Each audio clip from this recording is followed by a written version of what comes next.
Rogers, the MC of CeMAT 2022. This is the second day of the 3-day conference. What are your thoughts and insights so far?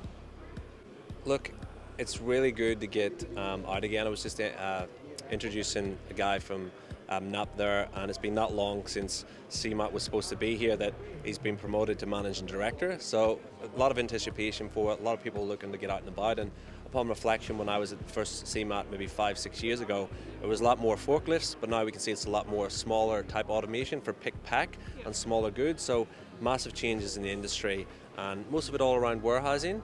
But look, I was lucky enough yesterday to come in as U-Tenant. I'm looking at some things for our clients, but today here representing the SCLAA as MC, and the turnout has been amazing. There hasn't been enough seats at the conference. And what are some of the trends that you see, some emerging trends, which are a little bit of a surprise? Look, I wouldn't say anything's a surprise. I think there's just a lot more, I suppose more people on the journey because of other automation they've had in the past. So we're not seeing a lot of people, businesses, retailers, whatever that is, 3PLs, jumping in and taking mass automation and going from single select racking or one just old school type way of doing business and implementing a full automated solution. What we're hearing and what we're finding that businesses that are implementing these really robust solutions they have been on a journey before, whether it be a conveyor belt system or something very simple.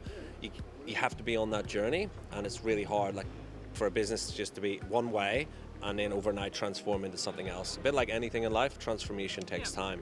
But it seems that people are more open to that digital revolution nowadays, aren't they? 100%, and look, I don't want to sound like a broken record. Everyone's heard about it, read about it.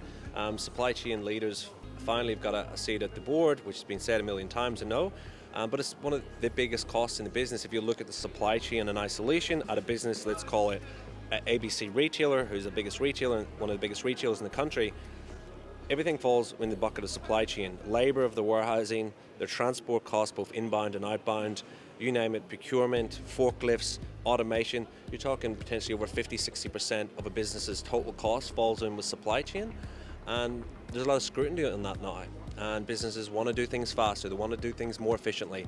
And that takes investment, so it's that typical, there's the cost of things and the price of things. So businesses are weighing up now, what is the cost of us doing this? What is the price of it if we don't do it? So a lot of businesses are, with what's happening with the global economy, economic headwinds, interest rates rising, for taking money back out of the economy, back to the government for all the money they injected.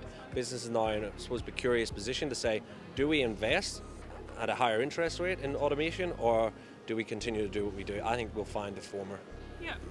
And for you, Tenant, what are some of the emerging trends that you'd like to keep on top of?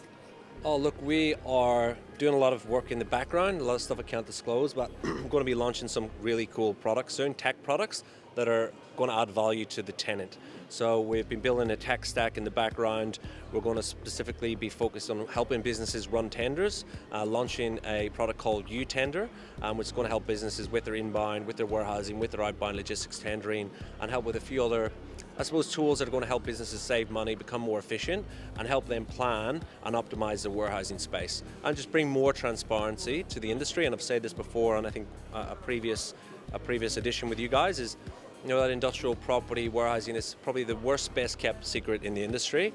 And I think with everything that's going on and the spotlight being on supply chain, I think we're going to find a lot more transparency and visibility in what happens in industrial property procurement. Yeah, awesome. Well, thank you so much, Kyle. Such a pleasure to run into you again. Thank you.